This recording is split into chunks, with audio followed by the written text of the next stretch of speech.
High বন্ধুরা, আজকের আমার এই লসগু এবং গসগু সংক্রান্ত দ্বিতীয় দিনের ক্লাসটি তোমরা নিশ্চয়ই ফলো করলে পরীক্ষায় যে সমস্ত অঙ্ক আসে দেখবে তোমরা নিমেষেই সমাধান করতে পারবে। সো দেখা যাক যে প্রথম অঙ্কটি, দুটি সংখ্যার যোগফল 256, গসগু 32, সংখ্যা দুটি কত, বা সংখ্যা দুটির যোগফল কত, অন্তর্ফল কত, বা লসগু কত, বিভিন্ন ধরনের প্রশ্ন হতে পারে। চলো দেখে নেওয়া যাক। আমি এর আগের ক্লাসে আমি শিখিয়েছিলাম যদি দুটি সংখ্যা 2:3 থাকে, অর্থাৎ দুটি সংখ্যার কিছু যদি দেওয়া থাকে এবং গসগু যদি দেওয়া থাকে, তাহলে কি শিখিয়েছিলাম, এই গসগুটা ডাইরেক্ট এই দুটি সংখ্যার সঙ্গে গুণ হয়, তখন আর এই ইস্টুটা থাকে না। তাহলে কি হলো, আর 2 × 4 এবং 3 × 4, অর্থাৎ 4 দুগুণী 8 এবং 3 × 4 12। তাহলে কি একটা জিনিস আমি দেখাতে চাইছি যে এই গসগুটা যে একটু সংখ্যা দেওয়া থাকবে তাদের সঙ্গে গুণ অবস্থায় হয়ে যায়। সো এইখানে যেহেতু কোনো সংখ্যা দেওয়া নেই, তো আমরা এরকমভাবে লিখব, ধরি সংখ্যা দুটি 32, অর্থাৎ গসগু যে সংখ্যা দুটি ধরবো তার সঙ্গে গুণ অবস্থায় লিখব। অর্থাৎ এ ধরলাম, তাহলে 32A ও 32B। আমরা কিন্তু এ ও বি লিখতে পারি না, তাহলে এ যোগ বি 256 হয়ে যাবে। কি বললাম, গসগুটা তাদের সঙ্গে গুণ অবস্থায় রাখতে হবে। তাহলে একটা 32A আর একটা 32B। সো প্রশ্ন মতে কী বলেছে, এই সংখ্যা দুটির যোগফল 256। তাহলে কি লিখতে পারি, 32A + 32B = 256। এটা আমরা প্রশ্ন মতেও লিখতে পারি। যখন আমরা এটা ডেসক্রাইব বা বড় করে ডিটেলসে লিখবো তখন লিখবো, কিন্তু যেহেতু আমরা এখন অঙ্কগুলো বোঝাচ্ছি শর্ট ট্রিক্স, সুতরাং এগুলো এত লেখার প্রয়োজন নেই। আর একটা বিশেষ কথা, যে এই 32 আর 256 দিলেও কেন, এত সংখ্যা থাকতে কেন দিল, যে 32 আর 256 কাটাকাটি যায়। আমরা যদি এই টোটালটাকে 32 আর এইটা টোটালটাকে 32 দিয়ে দেখবো, অটোমেটিক কাটাকাটি যাবে।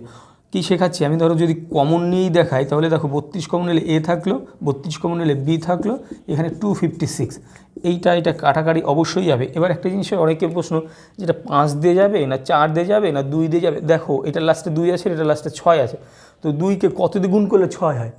8 দুগুণী 16, নিশ্চয়ই 7, 5, 4 এসব দিয়ে সময় নষ্ট করার কোনো মানে হয় না। তাহলে কত হলো? 8। তাহলে কী হলো, a + b = 8। কী বললাম বুঝতে পারলে? তাহলে দেখা গেল যে আমাদের এতগুলো পরীক্ষায় করব না, আমরা তাহলে কী শিখবো একেবারে, যে a + b = 256/32। এইগুলো যারা যত প্র্যাকটিস করবে তাদের মাথার মধ্যে তত চলে আসবে। হ্যাঁ তাই তো, যে এরকম দেখান বা এরকম প্র্যাকটিস করেছি আমি, যে গসগু এদের সঙ্গে গুণ অবস্থায় হয়, দুটোর সঙ্গে দুটো যোগফল দেওয়া আছে যোগ অবস্থায়। তাহলে এইটা যোগ এইটা ইকুয়ালটা, তো লাস্টে তো আমাদের এতই হয়, 256কে 32 দিয়ে ভাগ করতে হয়। সো ডাইরেক্ট একবার এটা লিখব। তাহলে a + b = 8, অর্থাৎ a আর b যোগ করলে 8 হয়। তাহলে 8কে কী রূপে ভাঙানো যায়? দেখো 8কে কী রূপে ভাঙানো যায়, 7 + 1 = 8 হয়। আবার 5 + 3 = 8 হয়। আমরা যে কোনো এই 8কে কিন্তু আরোভাবে ভাঙানো যায়, 4 + 4, তো এই 4 4 নিলে দুটি সংখ্যায় 1 হয়ে যাবে। সো এটা নেব না। আর একটা নিয়ে যেতে পারে 6 + 2, সেটাও কিন্তু 8 হয়। কিন্তু আমি কি বলছি, বা অঙ্কের নিয়ম, যে এই ধরনের এরকম থাকলে যে কোনো দুটো দিয়ে যদি প্রমাণ করানো হয় তাহলে অঙ্কের সমাধান পাওয়া যায়। এইটা দিয়ে কিন্তু আরেক ধরনের প্রশ্ন হতে পারে, যে সম্ভাব্য সংখ্যা কত জোড়া, অর্থাৎ কী ধরনের সংখ্যা হতে পারে। তাহলে চলো আমরা দেখে নেওয়া যাক কী ধরনের সংখ্যা হতে পারে। তাহলে দেখো a b, তাহলে a b a + b = 8। তাহলে এইখানে যদি আমরা 8কে ভাঙাই, অর্থাৎ এইটা যদি a হয় তাহলে এইটা b, অর্থাৎ এর জায়গায় কত হলো 7, বির জায়গায় কত হলো 1। আবার নেক্সট বারে এর জায়গায় কত হলো 5, বির জায়গায় কত হলো 3। তাহলে আমরা বলতে পারি এর মান একবার 7, একবার 5, বির মান একবার 1, একবার 3। সো এবার অঙ্কটা কী করে দেখো, তাহলে সংখ্যা দুটি কী হচ্ছে, একটা ছিল 32A, অর্থাৎ 32 × 7, তাহলে কত হচ্ছে, 7 দুগুণী 14, 4 হাতে আমার 1 3 21 আর 22, 224। আর একটা বির মান 1, তো সেক্ষেত্রে তাহলে অন্য সংখ্যাটা কত হচ্ছে, 32 × b, বির মান 1 হলে দেখো একটু ভালো করে দেখো, এই 32 1 তাহলে কত হলো 32। এবার দেখো তো সংখ্যা দুটি যোগ করলে 2 আর 6, 22 আর 3 25, 256 হলো সংখ্যা দুটির। এরকম প্রত্যেকটা অঙ্ক যাচাই করে দেখা যায় 256 সংখ্যা দুটির যোগফল। নেক্সট আমরা যদি এই মানটা ধরে করি, অর্থাৎ এর মান 5, বির মান 3। এবার প্রশ্ন, যে দাদা যদি কেউ এর মান 1 আর বির মান 7 ধরে, তো সেক্ষেত্রে একই তো হচ্ছে 32 আর 224। তো আমাদের দেখবে পরীক্ষায় প্রশ্নের সঙ্গে প্রশ্ন দেওয়া থাকবে এ দাগে এই উত্তর, বা আগে পরে কোনো ব্যাপার নেই, হ্যাঁ, বা বি দাগে। তাহলে আমাদের যদি এই দাগে এই উত্তরটা থাকে, তো বি দাগের এইটা আর করার প্রশ্ন নেই। যদি এইটা না দেওয়া থাকে, এইটা যদি দেওয়া থাকে, তখন আবার চেক করে দেখতে হবে একটু। কি দেখব, তাহলে এর মান 5 বসাবো, তাহলে কী হলো 32 × 5 160, 5 × 10 বা 5 32 160, সরি 5 32 160, আবার 3 বির মান 3 দিয়ে দেখবো, তো 3 × 32 × 3 96, এই দুটোও যোগ করো, দেখো যোগফল 256 হচ্ছে। এই হচ্ছে অঙ্ক, এত সোজা। তোমরা যদি বাড়িতে প্র্যাকটিস করো, অর্থাৎ মেইন যে জিনিসটি সংখ্যা দুটিকে আমরা কত ধরবো, একটা হচ্ছে 32A বা 32B। এবার দেখা গেল তোমাদের কেউ শেখাতে পারো বা তোমরা শিখতে পারো এর জায়গায় এক্স, বির জায়গা ওয়াই, সো সেক্ষেত্রে কোনো অসুবিধা নেই, আমাদের এক্স ওয়াইয়ের কোনো ফ্যাক্ট নেই, দেখতে হবে সংখ্যা দুটি কী কী বেরোলো। বোঝা গেল কী বললাম? এবি। এইভাবে অঙ্কগুলো প্র্যাকটিস করো, দেখবে একদম ইজি হয়ে যাবে। চলে যাবো পরের অঙ্ক। কী দেওয়া রয়েছে এবার ফ্র্যাকশনাল দিয়ে এদের গসগু কত। এই ফ্র্যাকশনালের গসগুর একটা সূত্র রয়েছে। কী সূত্রটা? যদি গসগু বের করতে বলে এই সূত্রগুলো মুখস্থ রাখতে হবে। সূত্র মুখস্থ না রাখলে যতই শর্ট ট্রিক্স শেখো না কেন দেখবে ভুলে যাবে। হ্যাঁ, গসগু মানে কি? এবার একটা জিনিস দেখো, এই লব আর হর, এই লব উপরে বসে না হর নিচে বসে, এই নিয়ে সবার কনফিউশন। প্রিভিয়াস ক্লাসটি ফলো করো, দেখবি লব উপরে হয় না হর উপরে হয়, জীবনে আর কোনো দিন ভুল হবে না। গসগু, লবগুলির গসাগু, আমি আর গুলি ফুলি লিখলাম না, একবারে সরাসরি হ্যাঁ হরগুলির লসাগু। কী সূত্রটা? এইখানে যা দেওয়া থাকবে এটা কিন্তু উপরে, দেখো সমান সমানের উপরে, এইটাই এই উপরে বলবে, এবং উপরে লব হয়, সুতরাং লবগুলির গসাগু, আর হর থাকলো গসাগু হয়ে গেল, তাহলে এটা লসাগু। তাহলে এইটা যদি গসাগু হয় নিচে হবে লসাগু। এইখানে যা দেওয়া থাকবে এটা যদি লসাগু হতো তাহলে লবগুলির লসাগু করতাম, হরগুলি তাহলে উল্টো জিনিস গসাগু হয়ে যেত। বোঝা যাচ্ছে? সো প্র্যাকটিস করতে হবে। তাহলে এইখানে আমি কিন্তু পরীক্ষার সময় কিন্তু আর এইগুলো লিখবো না, এগুলো কিন্তু একবার সরাসরি লিখতে হবে। যে গসাগু বের করতে বলবে একবারে শুধু গসাগু লিখে দেখো এইখানে একবারে এইখান থেকে উত্তরটা করে নেব। 3 9 12 গসাগু, গসাগু কত শিখলাম? 3। লসাগু কত হবে? 50 20 25।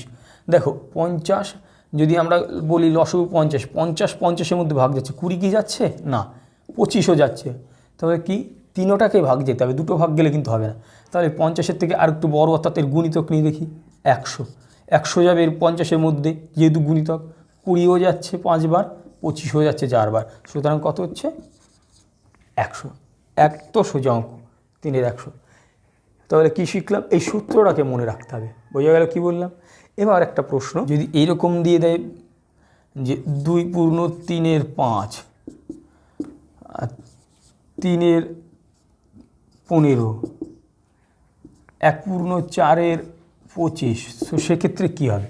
সেক্ষেত্রে কেউ জাস্ট এইভাবে ভাঙাবো, 5 × 10 = 3 13, এগুলো সবাই আমরা জানি, এটার সঙ্গে এটা গুণ হয়, এটা যোগ হয়, 5 × 10 = 3 13 × 5, 3 এর 15, 25 × 25 = 4, 29 এর 25, যা করতে বলবে। এবার যদি বলে লসাগু বের করতে, তাহলে কী লিখবো? লবগুলির লসাগু, আমি আর সুন্দর করে লিখছি না, হরগুলির গসাগু, যা বলবে এটা লসাগু বললে উপরে লবগুলির লসাগু, নিচে হরগুলির উল্টোটা গসাগু। এবার দেখো 3 13 3 29-এর লসাগু যা হয় সেটা তোমরা বের করবে, আর গসাগু কত? 5 15 25-এর, এগুলো তোমরা বাড়ি বসে করবে, হোমওয়ার্ক। এবার দেখো দুটি সংখ্যার গসাগু 22, লসাগু 3850, হ্যাঁ, বা 3850, একটি সংখ্যা 550, অপরটি কত? দেখো এই অঙ্কটি, এই আরেকটি সূত্র, আমি কি বললাম 3-4 ধরনের অঙ্ক দেখাচ্ছি, এর বাইরে আর বোধহয় অঙ্ক নেই, এইগুলো তোমরা বাড়িতে সলভ করলে সমস্ত অঙ্ক পারবে। সূত্রটা কি হচ্ছে? দুটি সংখ্যার গুণফল সমান সমান লসাগু ইন্টু গসাগু। অর্থাৎ দুটি সংখ্যা কি? যে দুটি সংখ্যার কথা বলা হচ্ছে, কাদের লসাগু? যে দুটি সংখ্যার কথা বলা হচ্ছে তাদেরই গসাগু। দুটি সংখ্যার গুণফল, আমি যদি সংখ্যা দুটিকে a গুণ b ধরি, এবং লসাগু মানে LCM, লিস্ট কমন ফ্যাক্টর অথবা লোয়েস্ট কমন ফ্যাক্টর, অর্থাৎ L দিয়ে লিখি, গুণ গসাগু HCF অর্থাৎ H দিয়ে লিখি, তাহলে দেখো অর্থাৎ এইটা দিয়ে কত ধরনের 4টে সূত্র বানানো যায়। যদি একটি সংখ্যা, বা এটা যদি আমি ফার্স্ট সংখ্যা, এটা যদি সেকেন্ড সংখ্যা ধরি, যদি বলে প্রথম সংখ্যাটি কত, তাহলে একবারে প্রথম সংখ্যা = L × H/B, একবার এই সূত্রটা লিখতে পারি, এটা হয়ে গেল 1 নাম্বার। 2 নাম্বার যদি সেকেন্ডটা বলে, তাহলে বির মান বের করো, B = ওই একই L × H/A, অর্থাৎ সেক্ষেত্রে এই এটা ভাগ হয়ে যাবে, বির মান সেকেন্ড যেটার মান বের করতে বলবে সেটাকে সমান সমানের বা সাইডে রাখতে হবে। নেক্সট দেখো এইটা দিয়ে আমাদের যদি এক্স ইকুয়াল টু 5 হয় বা 5 ইকুয়াল টু যদি এক্স থাকে তাহলে কিন্তু আমরা এই লেখাটা লিখতে পারি। সো আমরা কিন্তু এটাকে ঘুরিয়েও লিখতে পারি, L H into A plus B equal to A into B.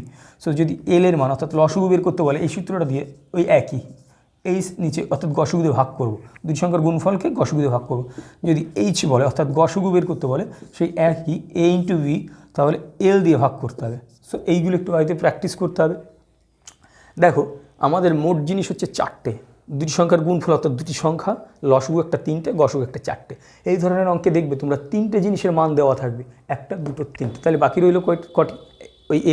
ওই একটির মানই আমাদের বের করতে হবে ওই সূত্রে ফেলে। তাহলে কি করব, একবারে পরীক্ষায় আমরা যখন লিখব এইসব সূত্র তো আমাদের জানা রইল। সো একবারে কি বললাম, যখন একটি সংখ্যার মান বের করতে বলবে, হ্যাঁ, তাহলে ডাইরেক্ট ওই একটি সংখ্যা অঙ্ক অত কিছু লিখবো না, বা সমান সমান দিয়েও শুধু এরকমভাবে আমরা লিখতে পারি লসগু ইন্টু গসগু 38 50 ইন্টু 22 গসাগু, তাকে ভাগ করতে হবে কত 550, একটি সংখ্যা দিয়ে ভাগ করলে আর একটা সংখ্যা বেরিয়ে যাবে। একবার এরকম করতে পারি। বা যদি কারো একটু সমস্যা হয় একটি সংখ্যা ইকুয়াল টু এরকম হবে, এই 0 0 কাটা। দেখো এই সংখ্যাগুলো এমন কেন দিল, এত সংখ্যা থাকতে এইগুলো সবার সঙ্গে কাটা যাবে। 11 দিয়ে কাটলে 2, 11 দিয়ে কাটলে 5, এই 5 দেখো 385 একবারে 77 হয়। দেখো 5 7 35, 5 7 3, 5 7 35 আর 3 38, এগুলো তোমরা একটু ভালো করে ফলো করবে। তাহলে এ ইকুয়াল টু কত 154। তাহলে একটি সংখ্যা কত হলো 154। আমাদের কী বের করতে বলেছে, অপরটি কত, অপর সংখ্যাটি কত 154। যেখান থেকেই প্রশ্ন দিক না কেন এরপরে যদি বলে সংখ্যা দুটির যোগফল কত, তাহলে আমরা সংখ্যা দুটি কী পেলাম, একটি এই 550 ছিল একটি সংখ্যা আর একটা 154। তাহলে দুটি সংখ্যার যোগফল কত, দুটি সংখ্যার বিয়োগফল কত, যেটা হবে উত্তর। বা দুটি সংখ্যার গুণফল কত, এই 550 আর 154 গুণ করবে, যেখান থেকে প্রশ্ন আসবে। আর আমি দেখো দুটি সংখ্যার অনুপাত 2:3 এবং তাদের গসগু ও লসগুর গুণফল 29,400। সো এই ক্ষেত্রে অঙ্কটা কী করব, যেহেতু দুটি সংখ্যার অনুপাত দেওয়া রয়েছে, সো আগের ক্লাসে আমি কী বলেছিলাম যে অনুপাত থাকলে সেই সংখ্যা দুটিকে যা থাকবে 2x এবং 3x ধরে নিতে হবে। এবার দেখো যে সংখ্যা দুটি ধরলাম, কি বলেছে প্রশ্নে, যে দুটি সংখ্যার অনুপাত 2:3 এবং তাদের গসগু এবং লসগু 29,400। সো এই সংখ্যারই তো গসগু এবং লসগুর গুণফল 29,400। সো আমি সংখ্যা দুটিকে ধরেছি 2x আর 3x। তো এদের গসগু আর লসগু বের করে দেখি। দেখো এর মধ্যে আর এর মধ্যে কমন ফ্যাক্টর x, সুতরাং গসগু কত হলো এদের, আমরা যেটা ধরেছি x, লসগু কত, যারা পারবে একবারে 6x লিখবে, যারা পারবে না তারা এইখানে একটু করে নেবে। আর যে এর মধ্যে ভাগ যাচ্ছে কি x দিয়ে, অর্থাৎ 2 আর 3 থাকলে গুণ করতে হবে, x ইন্টু 2 ইন্টু 3, তাহলে কত হলো 6x। এবার দেখো এই সংখ্যা এর গসাগু অর্থাৎ এদের আর এই লসগু গুণ করলেই কিন্তু এইটা হবে। সো প্রশ্ন মতে কিন্তু আমরা একবার এটা লিখতে পারি। তাহলে কি হচ্ছে 6x বা ইন্টু x, বা কেউ আগে x লিখতে পারে, কোনো অসুবিধা নেই, 2940। দেখো এবার যে জিনিসগুলো পৃথিবীতে এত সংখ্যা থাকতে এখানে কেন 6 হলো, বা এইটা কেন হলো, বা 6 হলো বলেই তো এই সংখ্যাটা দিল, যাতে 6 আর এটা কাটাকাটি যায়, কত হবে 44900। কত হচ্ছে কাটাকাটি, দেখো 6 দিয়ে প্রথমে 29 কাটলে 4 24 থাকলে 5 54, 6 54 দুটো শূন্য বসে গেল। দেখো তাহলে এই একটা x আর এই একটা x, অর্থাৎ আমাদের বের করতে হবে একটি x এর মান। তাহলে একটি x ইকুয়াল টু 49কে কিন্তু এরকম লেখা যায়। আর 49 বলতে যদি এটাকে এখন বর্গমূল করি, বা যদি 49 মানে 7 দুটো শূন্য রইলেও মানে একটা শূন্য আর একটা 70, অর্থাৎ যদি এরকম হতো তাহলে আমাদের প্রয়োজন তো একটি x এর মান। সো কী হচ্ছে x এর মান, তাহলে কত হলো 70। এবার প্রশ্ন থাকতে পারে সংখ্যা দুটির যোগফল কত, সংখ্যা দুটির অন্তর কত, সংখ্যা দুটির গুণফল কত। সো আমরা যদি সংখ্যা দুটি বের করতে না পারি তো কী করে তাহলে অঙ্কটা করব। বা এইখানে যদি প্রশ্ন দিয়ে দিত তাহলে সংখ্যাটির গসুগ কত, তাহলে গসুগ x ইকুয়াল টু কত হলো 70। লসগু কত আমরা দেখেছি 6x, অর্থাৎ 6 ইন্টু 70 420। দেখো প্রশ্নে দেওয়া আছে সংখ্যা দুটির গুণফল এত হবে। দেখো তো গসগু আর লসগু, সংখ্যা দুটির গসগু এবং লসগুর গুণফল এত। দেখো গুণ করে দেখো, এই শূন্য বসে গেল, 7 দুগুণে 14, 4 হাতে আমার 1, 4 হাতে 28 আর 29 হলো। এইটা আর এটা সমান, প্রত্যেকটা অঙ্ক এইভাবে যাচাই করে দেখা যায়। তাহলে আমি কী বললাম, যে সংখ্যা দুটির যোগফল যদি বের করতে বলে তাহলে সংখ্যা দুটি কী 2x, x এর মান কত বের করেছি 70, তার মানে কত হলো 140। তাহলে আরেকটি সংখ্যা কত হলো 3x, 3 গুণ 7, 3 7 21 210। প্রশ্ন যদি বলে সংখ্যা দুটির যোগফল কত, তাহলে 140 যোগ 210 যেটা হবে। যদি বলে সংখ্যা দুটির বিয়োগফল কত, 210 বিয়োগ 140 ইকুয়াল টু যা হবে তোমরা করে নেবে। এই যে ব্যাপার 350 210 বিয়োগ করলে কত। যদি সংখ্যা দুটির গুণফল করতে আসে, এইটা যেখান থেকে প্রশ্ন আসে তোমরা পারবে। সো ডিটেলসটা যদি তোমরা না জানো, শর্ট ট্রিক্স কিন্তু তোমাদের মনে থাকবে না। শর্ট ট্রিক্স আমি করালাম, একদিন দুদিন মনে থাকবে, তারপরে ভুলে যাবে। সো আমার ক্লাসগুলি ফলো করো, দেখবে অঙ্কের প্রতি যে তোমাদের ভয়ভীতি বা কনফিউশন রয়েছে সব দূর হয়ে যাবে, এবং অঙ্ক পরীক্ষায় বা যে কোনো চাকরির পরীক্ষায় নিমেষেই তোমরা অঙ্কগুলো সলভ করতে পারবে।